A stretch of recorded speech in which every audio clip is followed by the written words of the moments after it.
I found out really quickly the first house that we did this with, we got a paycheck from the bank for like 50 grand. And I said, well, if I buy 10 next month, I'll make $500,000.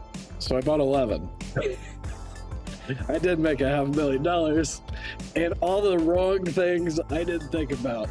Electricity, I didn't account for the guy to go mow the grass.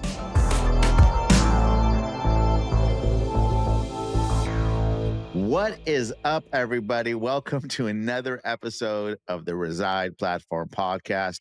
I'm your host today, Suneet Agarwal, and I'm joined by my buddy and Coastal Carolina team leader of the Secure Home Finder team, Mr. Andrew Burnett. Hey, what's up, guys? Thank you so much, Suneet, for having me on. Yeah, it's going to be a good one. So you've been all kinds of entrepreneur, which you know I love, so I can't wait to talk more about that. And now you're building and training a growing real estate team and also doing a lot of cool stuff with investments and properties, which I appreciate that about you. All in on the real estate, man. I know you're a real estate guy. I like it. Yes. All right, let's get into it, buddy. So what's going on? Just living a good Friday. Dials, followed up with some clients, got people in town. How many dials are you going to make on this Friday, brother? At least 100. We're on this 100 calls a day for 100 days, and we're dialing at least 100 dials. Are you calling on the weekend too? Dude, we were on our anniversary weekend trip last weekend dialing. We tell the kids, hang on, dad's got to make his dials. Why did I agree to this? Yeah. Especially on a Sunday. Yeah. Super Bowl. Whose idea was this? Oh, it was mine. Yeah. I should have said, like, focus on conversations. And don't get me wrong, we're having a lot of them, but like, 100 days straight is a lot. It's a lot. So for people listening, what kind of like data or what results, like how's that going? Everybody's really busy right now, writing offers, showing houses, going on appointments, building pipelines. Last year, we unintentionally did it, not exactly 100 days straight, but did over 10,000 sales calls, leads. And off that alone, I transacted 16 deals. Off of 10,000 calls. Off of $10,000, yeah. Okay, $10,000 to 10,000 different people or just 10,000 period? Just 10,000 period. So from 10,000 calls to 16 deals. I mean, dude, I think that's great because how many people even answer the phone? No one. Right? So you may have made 10,000 dials, but how many people did he talk to? What was it? 1,500? Probably. Yeah, I'm excited to share the data after this. We're tracking it a lot better this year. We have a VA going in with a spreadsheet, and I'm excited to share that after. Yeah, that'll be really good. It'll be really interesting to see. So make sure, I'll have to have you on again. So, hey, congratulations. You just got another slot, brother. We'll have to get you on when that's done. Good. Okay, good. Honestly, I thought I thought you had it done already and why I had you on the damn podcast. No, I'm just kidding.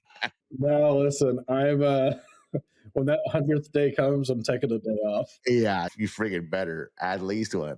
So we had your wife on here the other day, and that was cool. I think it's great that you guys are building this thing with each other and having fun during it, right?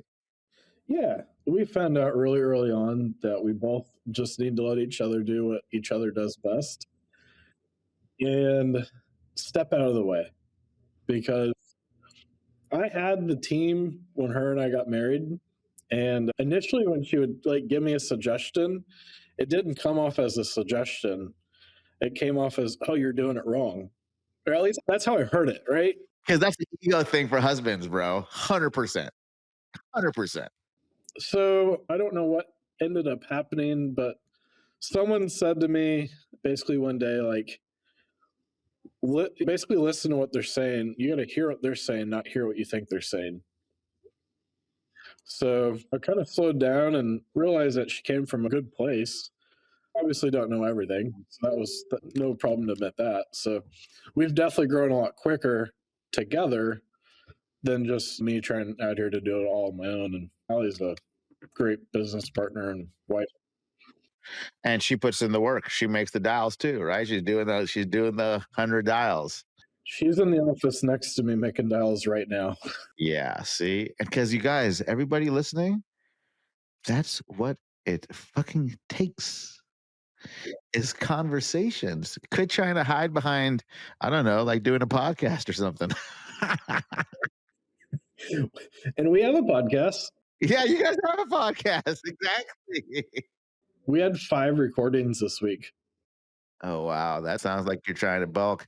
Yeah, that gets really hard. So, when did you start the podcast?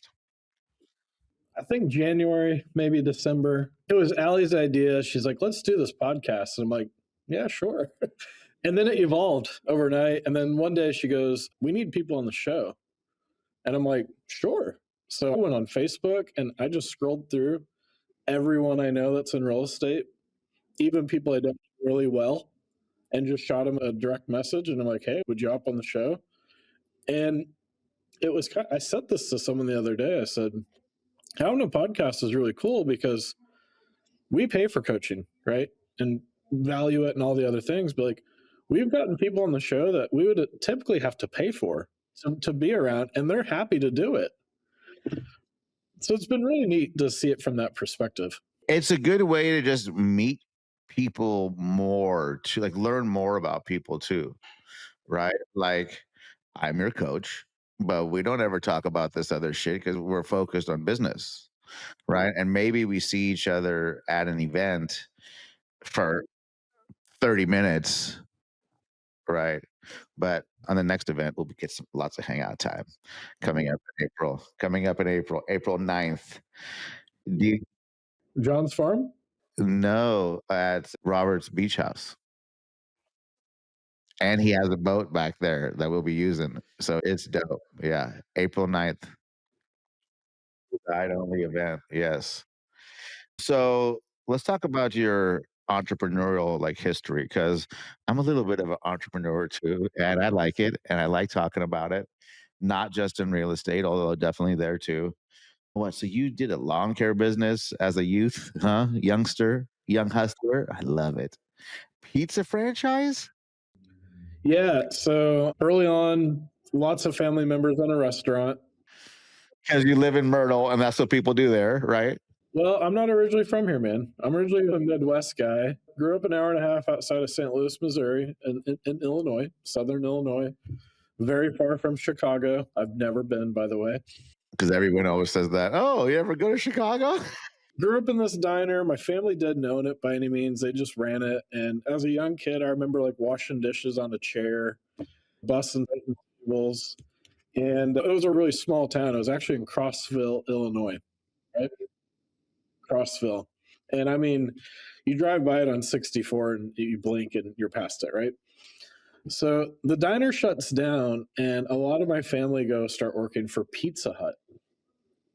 And it was a franchise. It was owned by Rage Inc. during the time, and now since then been sold. But I started working at Pizza Hut as a young guy at 15 years old, and ended up getting into management.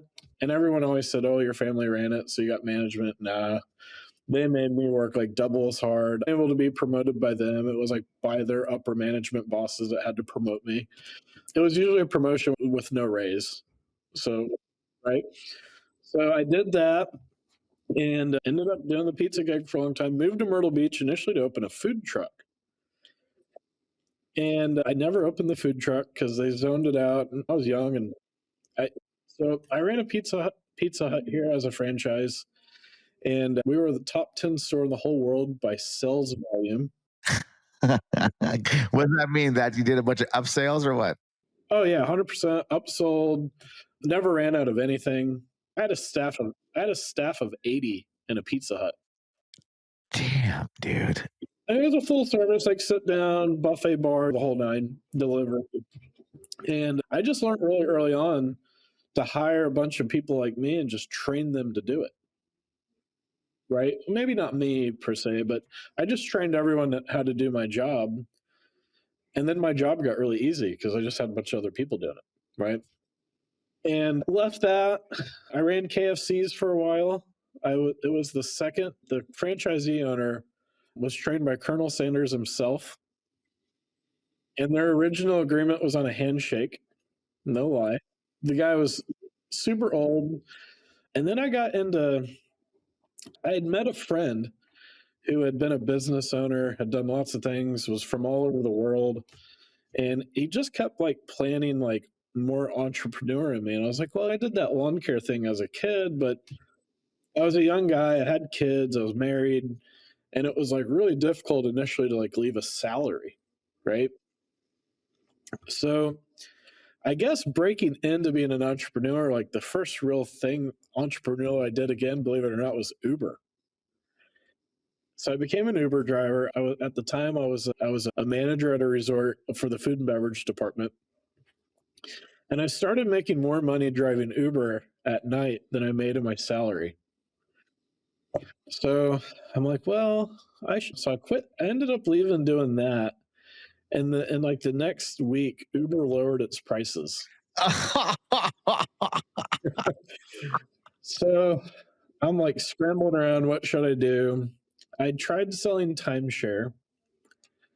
Are you familiar with timeshare? They have that out. I sure am. Yes, I'm waiting for the rest of that story because I wasn't a I wa- I sold things, but like I wasn't a good liar. So I sold really small packages, and that friend that I was telling you about, he'd gotten into real estate, and he said, "Hey, do you want to like book appointments? Basically, be an ISA, open a marketing company." Is kind of how he pitched it to me. So I started doing that. I started circle prospecting with a Keller Williams, Gary Keller script, and just I would call you up and be like, "Hey, Suneet, do you want to sell your house?" And you'd be like, "Yeah, maybe." And I'd be like, "Great. Well, I'm not the realtor. I'm going to introduce you to the top ranking realtor here in town. He's going to come out and do a free home property valuation for you. And if you want to sell, he'll have all the paperwork there to do it for you."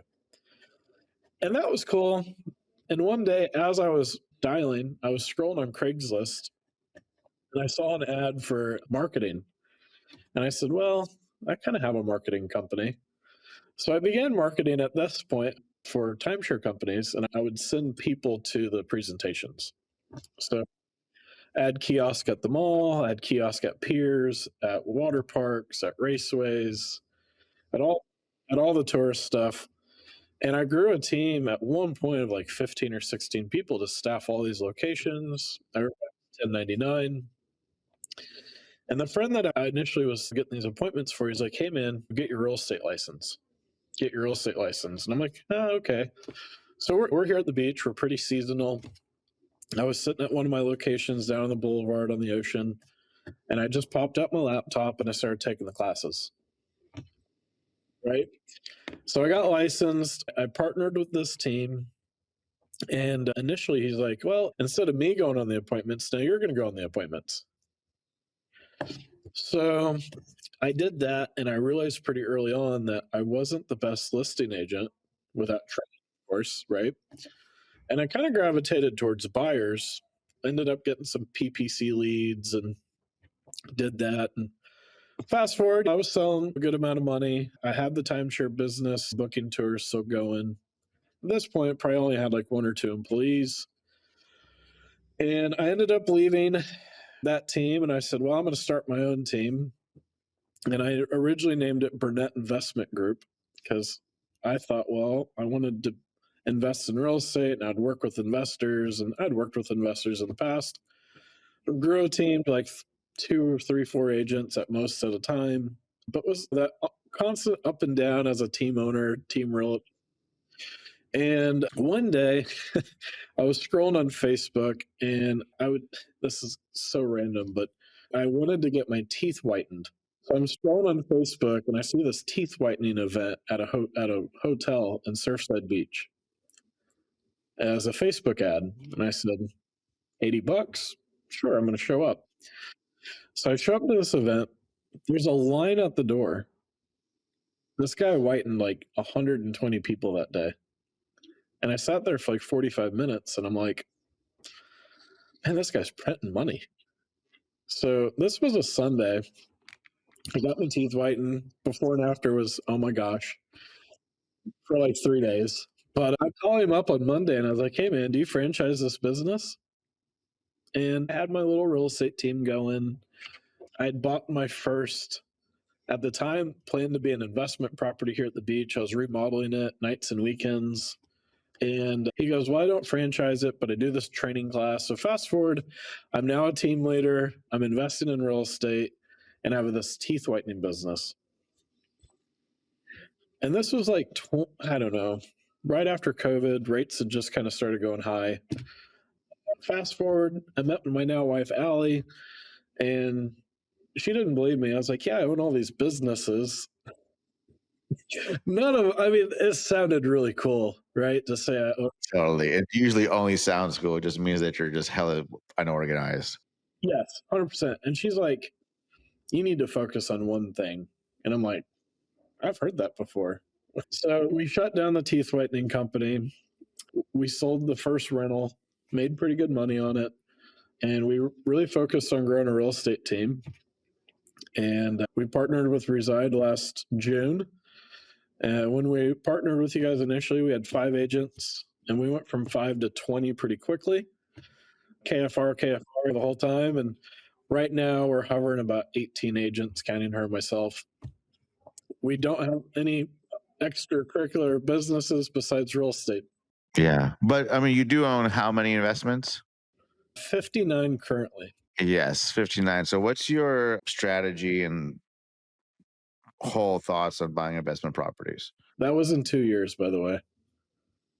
We bought 41 last year. I found out yesterday. As you're getting ready to do your taxes. Oh my gosh, taxes I'm crying about. But yeah, so here, I always knew real estate was lucrative and everyone like makes it, oh, buy a couple rentals and you're just going to be set for life, right? But when Allie and I got married, I of course had the first property and she had a property and we bought a larger home for our family that fit our whole family. And we initially sold mine and we kept her property that had a really great rate on it. And we put a renter in there and we became landlords and we managed it. And I plunged toilets and I did all the things. But we took the money from the first property and we decided that we were going to buy in Midwest markets. And how we started, and we thought we were going to do Section 8 and Section 8 only because we heard some guru that Section 8 was great, right? So we would go on Zillow and Realtor.com and I would make a spreadsheet of just places that I could buy around $100,000 that seemed relatively rent ready. And I would make a list of 5 or 6 of them. And then I would call every property manager in town and I'd be like, hey, my name's Andrew. I'm looking to invest in your market. And we're going to buy a lot. I just need to make sure the numbers work. If I email this list over to you, could you tell me what the market rate is and tell me what Section 8 rent is? Found out really quickly no one wanted to manage Section 8 rentals. And we ended up landing on a market in Indiana. And this was a crazy part. Wait, all 59 houses are in some town in Indiana? Well, that's at least centralized, right? Okay. But it was a data process. Like, how many different cities did you look at? Dozens. Like 40, 60, 100? No, I mean, probably 2 dozen, right? And for context, maybe I left out slightly part of the story. I had moved from Myrtle Beach one time for 6 months after Pizza Hut. And I moved to this town in Indiana. And to the same town. To the same town for 6 months only, right? And I missed Myrtle Beach so bad I moved back 6 months later. So you knew about it. Okay, so you land on this town in Indiana, and then you start buying houses. Yeah, so we started initially with my go-to lender here. I was like, hey, I'm going to buy this rental house. Can you lend in Indiana? And he said, yeah, sure. So we put 20% down. We bought it in our own name. Honestly, I mean, we didn't know what we were doing. We were just doers, right? And I remember, like, before we scheduled the flight, like, I kept finding these houses and I thought, well, we sell a bunch of real estate. Maybe I don't need a realtor there. I'll just negotiate directly with the listing agent. But no one answered the phone. When I tell you, I must have called 15, 20 agents, like, directly. And I leaving voicemails like I was a realtor in town. So we got this one guy on the phone. He ran a team. He was a flex team, and I found him through Zillow. And I said, hey, we're going to come in town. We're going to look at all these houses. We've already ran all the numbers. So we scheduled like 15 houses to go view in like 2 days. First house we show up to is, according to the realtors, the best house on the list. It's the nicest part of town. And this meth head comes out at the front door and like picks this realtor up and throws him off the porch. And I'm like, we're not buying this one. So we get in the car. The last one that we find that we're going to buy, we bring the property manager that we thought we were going to hire. And I said, well, how much can you rent it for a month? And she said, $21.95. And the house was $132,000. And I'm like, I'll buy every house in town if you can rent it for that. So we go under contract, and I'm firing off emails. I'm excited to this property manager. And Come to find out how much. it rented for $16.95. Okay, but so you bought that first one. When did you buy the rest? What ended up happening? So the property manager we found, he connected us with our now realtor, and he kept saying, will you use hard money? I'm like, well, that sounds scary. So we ended up falling into the strategy called BRRRR. So you buy, you renovate the property, you get it rented, you refinance out of it, and you repeat the process. Oh, so that's what you did. So I found out really quickly, the first house that we did this with, we got a paycheck from the bank for like 50 grand. And I said, well, if I buy 10 next month, I'll make $500,000. So I bought 11. I did make $500,000, and all the wrong things I didn't think about. Electricity. I didn't account for the guy to go mow the grass. I just kept rolling it forward. I rolled it forward. We've now sold a handful of them. Our goal is not to sell a whole bunch, but I made a post this morning about like, instead of flipping houses, because a lot of flippers will buy and try to sell it really quick, I realized like you can buy, rent it for a year, and then sell it the following year and make a lot more money because you're not doing short-term gains. So that's kind of our rental portfolio. I think everything in life that I've done, I use the term I fell forward a lot. And not that I feel like I've failed, but like I always look at maybe a failure of like as a lesson, as opposed to, oh my gosh, Andrew completely failed and I'm a loser over it. You know what I mean? Like, Oh, bro, yeah. And you're what are you, 40, 38, something? 33, man. Okay, yeah, you're young AF, dude. Let me tell you something. You're so far ahead of me when I was 33. Like, your future's bright. And when I got started with the real estate thing and with even buying the real estate, if you would have asked me last year how many houses are you going to buy, I said I would have told you 1,000. I'm going to have 1,000 before I retire. Now that I've learned a couple things, I'm like, yeah, a couple hundred sounds nice. Yeah, I mean, you just got to figure it out to where you make the money that you want to make, right? And pay the taxes that you want to pay. And you're a smart guy and you got Gemini. You can fucking figure it out. You use Chat GPT, right? But yeah, good, good. So let's talk about online leads. What's going on with online leads? So, how many PPC leads did you generate in the last 30 days? January was low, only On probably average. on average, we're about 400 to 500 leads a month. Yes. And what can you tell me? So I've definitely learned generating leads, who generates them for you, right? And like what you target. Who runs your ads? We have a couple people. But no, are you saying that's very important? I can't just go to my IDX provider and put in a budget and hit go? Well, you can. Look, I've done it and I've made money, but I just don't think you can get as niche as you want. Because you want those long tail keywords, baby. I want the long tail keywords. I want to dominate a certain area. Like I want it to be what I want. Like I live in a market with lots of different type of property. You sure do.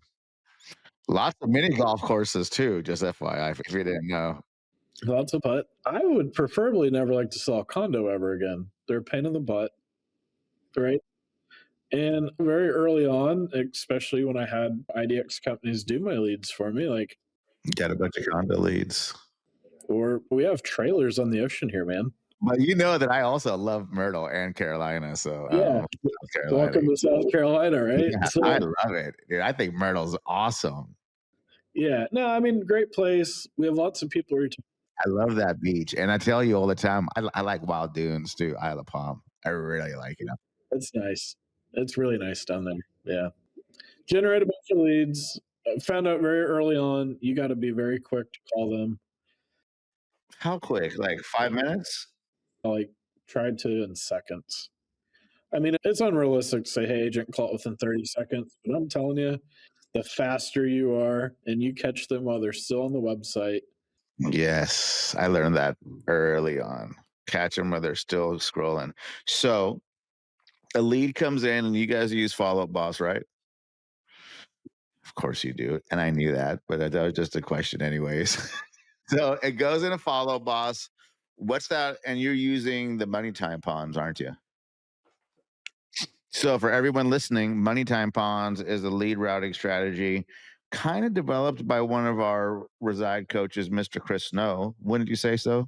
Kind of developed by Chris, or at least he coined that term, or I'm sure he developed it because he's also a leads guy like you. And so the lead goes in a money time pond, and then it gets attacked. 100%. How many agents are on the money time pond when that lead hits? So we only have one agent on the pond, and then we have anywhere between 1 to 2 ISAs. So the one agent sitting there just waiting for the next lead to come in, and then he calls it, double dials it. What?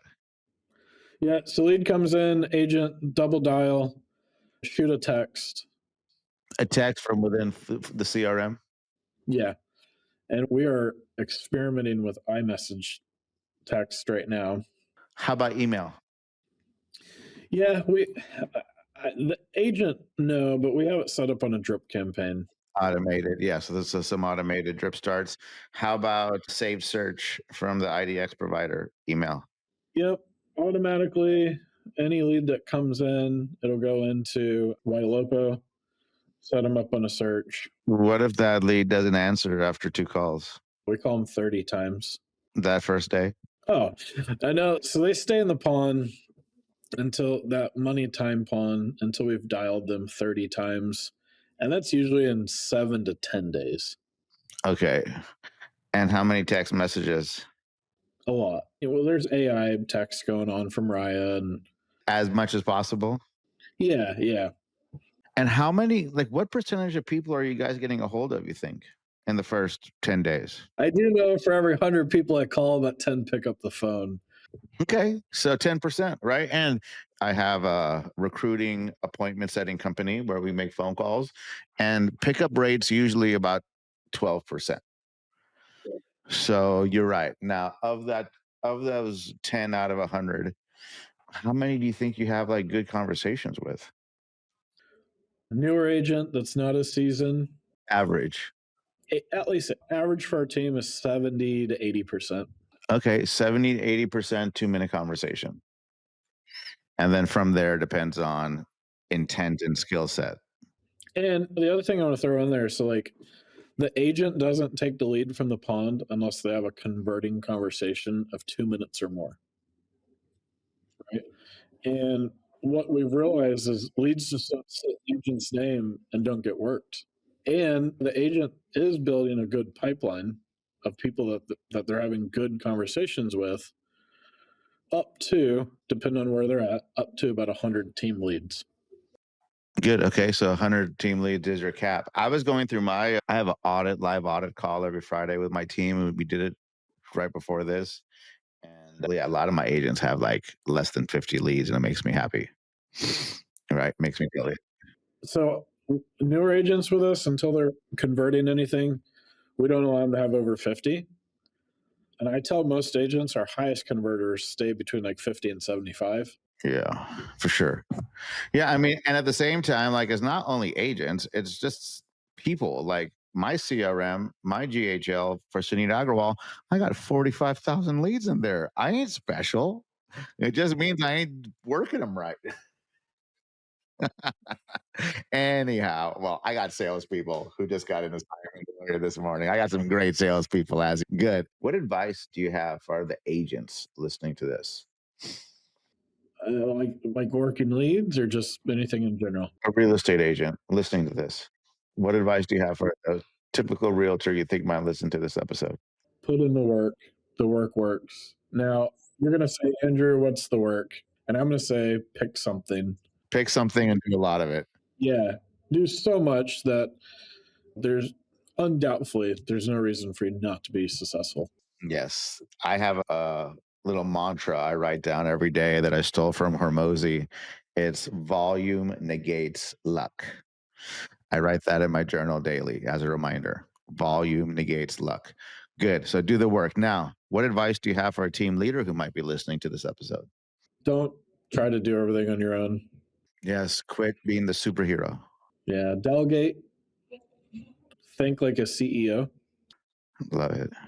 Do not be the bottleneck of your business and have SOPs. Yes. Damn, you sound good, bro. Well, I got a pretty good coach, I guess.